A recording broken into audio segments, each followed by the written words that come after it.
तो मार्च क्लोजिंग का वक्त है। आम आदमी से लेकर सरकारी विभागों को भी बैंक के कई बकाया खत्म करने हैं, लेकिन निजीकरण के विरोध में बैंक हड़तालों पर जा रहे हैं। मार्च के कुछ दिन बचे हैं, लेकिन बैंक की हड़ताल से बड़ा नुकसान हो सकता है। और अगर आप भी बैंक के कई काम अपने निपटाने की तैयारी में हैं, तो ये रिपोर्ट आपके लिए जरूरी है। अगर आप कारोबारी, उद्योगपति या आम बैंकिंग उपभोक्ता हैं, तो यह खबर आपके लिए बेहद जरूरी है, क्योंकि मार्च महीने के शेष दिनों में राजस्थान सहित देश भर में 8 दिन बैंक बंदी रहेगी। देखिए ये रिपोर्ट।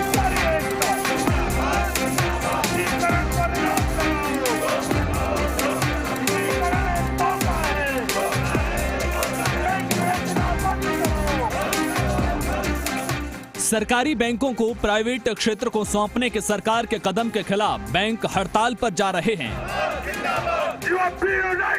15 और 16 मार्च को बैंकों की हड़ताल होगी।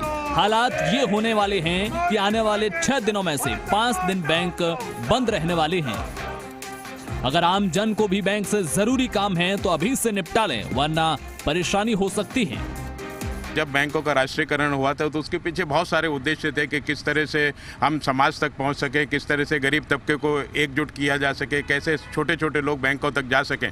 लेकिन ये सारी चीज़ें होने के बाद भी अभी नई सरकार जो आई है, इसके द्वारा निजीकरण का काम करने का एक मत उठा लिया है, कि बीड़ा उठाया है कि किसी भी तरह बैंकों का निजीकरण करके एक निजी हाथों में दे दिया। निजी हाथों में देने के बाद में क्या स्थिति आएगी, बैंकों की रिट्रेंचमेंट चालू हो जाएगा, बहुत सारी जो नीतियाँ हैं वो खराब हो जाएंगी। सरकार ने जिस तरह से अभी बजट के अंदर घोषणा की कि पब्लिक सेक्टर बैंकों के अंदर से कुछ बैंकों को सेलेक्ट करके वो प्राइवेटाइज करेंगे, तो उसको देखते हुए सारे बैंक कर्मचारियों के अंदर रोष है।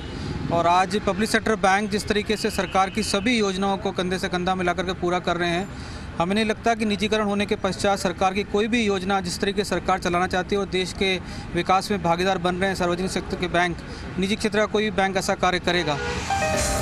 बजट में वित्त मंत्री निर्मला सीतारमण ने 2 सार्वजनिक क्षेत्र के बैंकों की निजीकरण का ऐलान किया था। केंद्र सरकार साल 2019 में पहले भी LIC में IDBI बैंक का अधिकांश हिस्सा बेच चुकी है। पिछले 4 सालों में 14 सार्वजनिक बैंकों का विलय हुआ है। इसी निजीकरण के विरोध में बैंक कर्मचारी हड़ताल पर हैं। 13 मार्च को महीने का दूसरा शनिवार होने की वजह से अवकाश है। 14 मार्च को रविवार का साप्ताहिक अवकाश। 15 मार्च को बैंक यूनियनों की हड़ताल। 16 मार्च को बैंक यूनियनों की हड़ताल। 21 मार्च को रविवार का साप्ताहिक अवकाश। 27 मार्च को मार्च महीने का चौथा शनिवार होने की वजह से अवकाश। 28 मार्च को रविवार का साप्ताहिक अवकाश। 29 मार्च को होली का अवकाश है। मतलब मार्च महीने के बचे दिनों में 8 दिन हड़ताल रहेगी।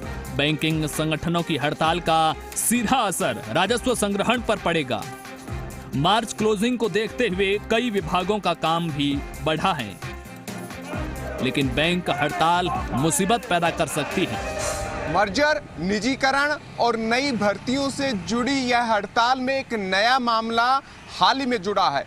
वो है निजी बैंकों को सरकारी कामकाज की अनुमति देना। ऐसे में यह हड़ताल बहुत प्रभावी रह सकती है। वहीं विरोध के इस दौर में किसान संगठनों ने भी बैंकिंग संगठनों का समर्थन किया है। ऐसे में देश भर के 10 लाख बैंकिंग ब्रांच तो प्रभावित रहेंगी ही, साथ में करोड़ों उपभोक्ताओं का लेन देन भी प्रभावित होगा। वीडियो जर्नलिस्ट संजय कुमरे के साथ अंकित तिवारी, जी मीडिया, जयपुर।